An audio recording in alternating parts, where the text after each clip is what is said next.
Baruch atah Adonai, Eloheinu melech haolam, asher bahar b'neviim tovim veratzah b'divrechem, הנאמרים באמת, ברוך אתה אדוני, הבוחר בתורה ובשמו ובמשה עבדו ובישראל עמו ובנביאי האמת והצדק. Haftará para o primeiro dia. Havia um homem de Ramataim Tzofim, das montanhas de Efraim, chamado Elcaná, filho de Jeroham, filho de Elihu, filho de Torro, filho de Tzuf, da tribo de Efraim. Ele tinha duas mulheres. O nome de uma era Haná e o nome da outra Peniná. Peniná tinha filhos, mas Haná não os tinha. Aquele homem costumava subir de ano em ano da sua cidade para Shiló, a fim de prostrar-se e oferecer sacrifícios ao Deus dos exércitos. Ali, Hofni e Pinchas, os dois filhos de Eli, eram os sacerdotes do Eterno. No dia em que Elcaná oferecia seus sacrifícios, dava porções a Peniná, sua mulher, e a todos os seus filhos e filhas.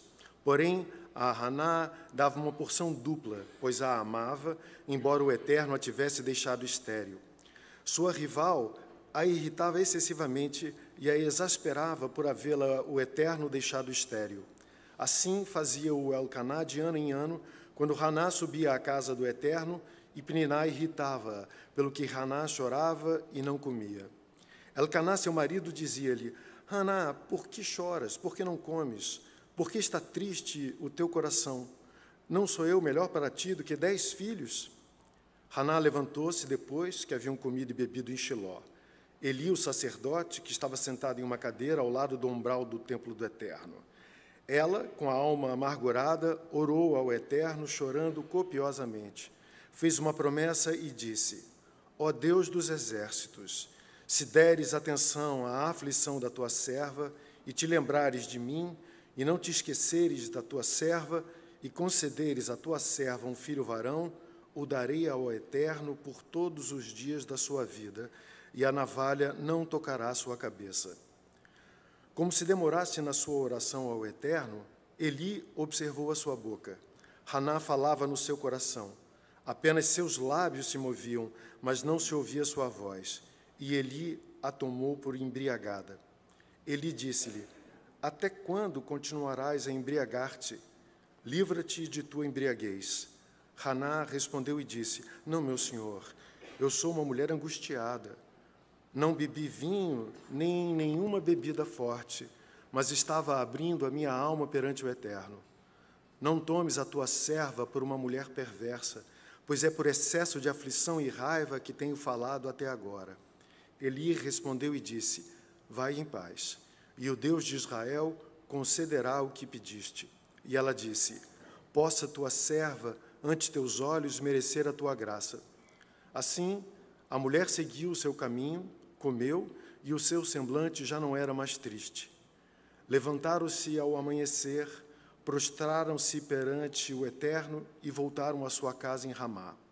Elcaná conheceu a Haná, sua mulher, e o Eterno lembrou-se dela.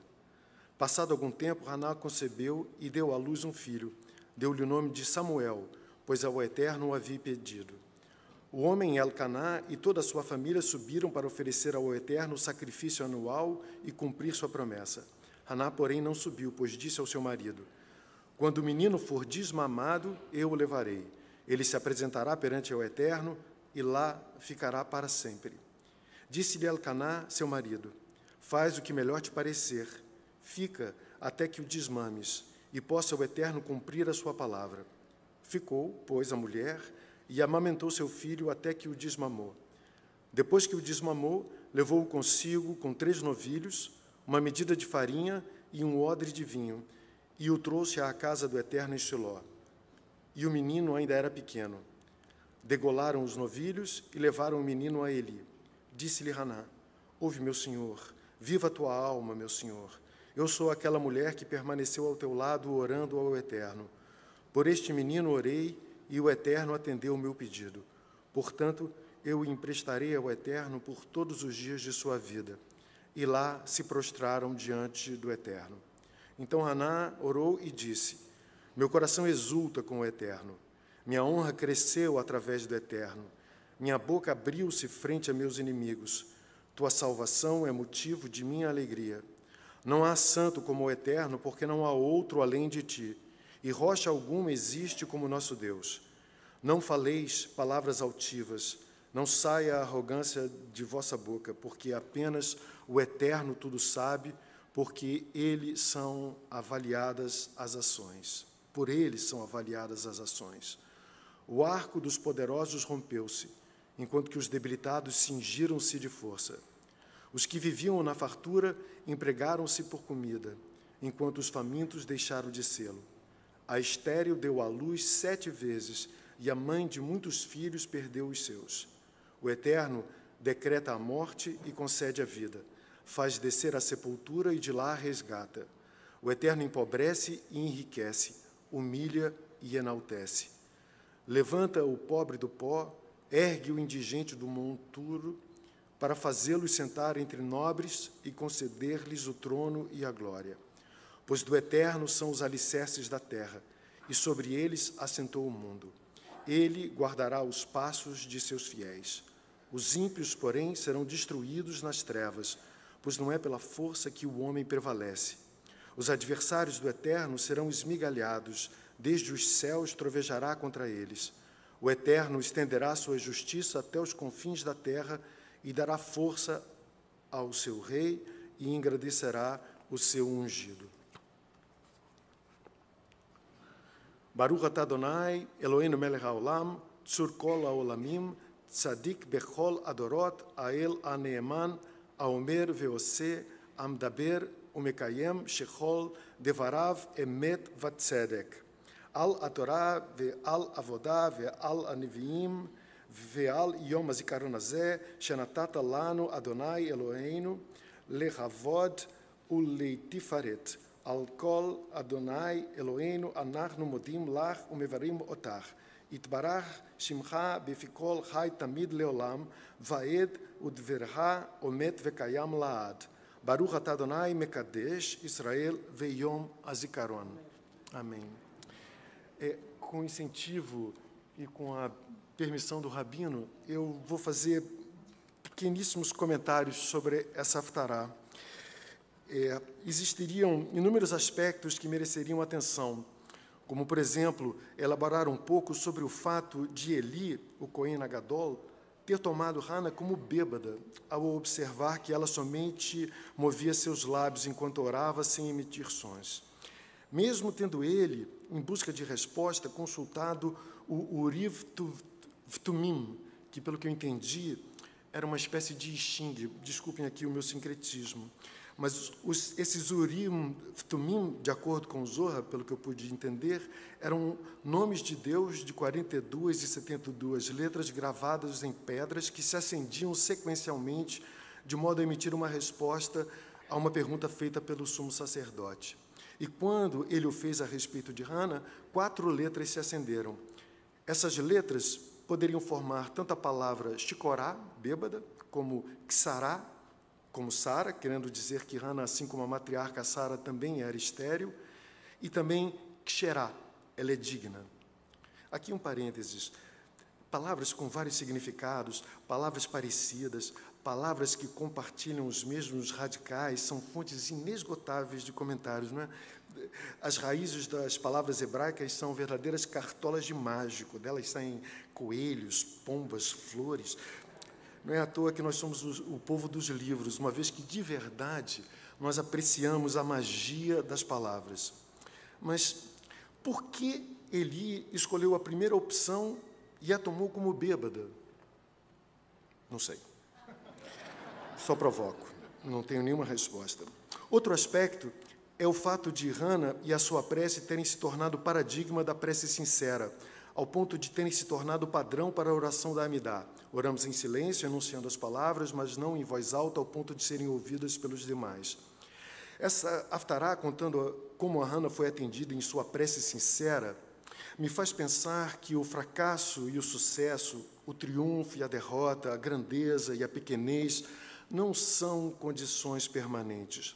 A oração E aqui eu entendo a oração como um momento em que verdadeiramente nos conectamos com as nossas questões, influencia nossas ações, e com isso podemos produzir mudanças na condição humana, perpetradas assim pelo próprio sujeito e não apenas pela graça divina. E esse é um dos temas fundamentais de Rosh Hashanah.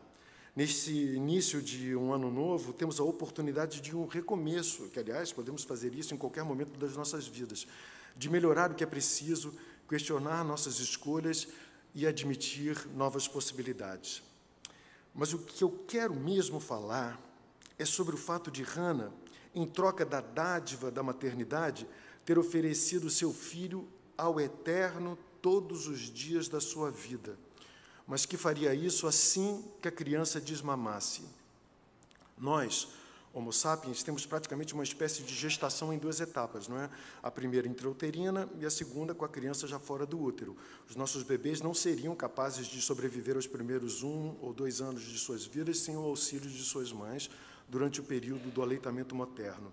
Daí, a ressalva feita por Ana de que daria ao Eterno apenas após o desmame, quando, enfim, a criança poderia ter autonomia. Eu li em algum comentário sobre essa haftará, feito por uma mulher, em algum site sobre questões judaicas, que ela dizia não entender o fato de uma mãe desejar tanto um filho e, ainda assim, ser capaz de dá-lo ao Eterno. Eu quero dizer que eu entendo perfeitamente. E aqui eu já peço desculpas pelas críticas de eu não ter lugar de fala, já que eu sou pai, eu não sou mãe, mas eu aceito a crítica, mas ainda assim continuo pensando da mesma maneira. Eu entendo como mãe. Eu não só entendo, como acho que deveríamos todos fazer o mesmo, e acho até que muitos de nós o fazem. É claro que eu não tomo o sentido literal de dar ao Eterno, nem como sacerdote, muito menos em sacrifício. Mas não é isso que nós fazemos quando estudamos as nossas rezas? Nós buscamos contextualizar essas histórias, em princípio anacrônicas, com os nossos tempos, e as transformamos em parábolas. Doar nossos filhos ao Eterno todos os dias de suas vidas. É para isso que temos filhos, para os darmos ao mundo. Não à toa dizemos que as mães dão à luz. A, com acento grave, indicando a contração do artigo com a preposição. Mães dão seus filhos à luz, à vida, a um mundo. A dádiva concedida a Hannah se dá porque ela não queria filhos apenas para si. Minha mãe, que me faz uma falta imensa, dizia que para ela os filhos eram uma janela para o mundo e que dessa janela, testemunhando nossas escolhas, nossos erros e acertos, ela tentava compreender o mundo. Nada mais prazeroso do que acompanhar nossos filhos dando seus primeiros passos. E a nós, pais, só nos resta oferecer a eles as condições e as ferramentas para que eles próprios possam escolher seus próprios caminhos. Seja percorrendo a estrada menos utilizada do Bosque Amarelo, como dizia o poeta, ou a mais utilizada. Mas para nós, pais, o que faz a diferença é permitirmos que eles verdadeiramente façam suas escolhas, doando-os ao mundo. Shana Tová a todos.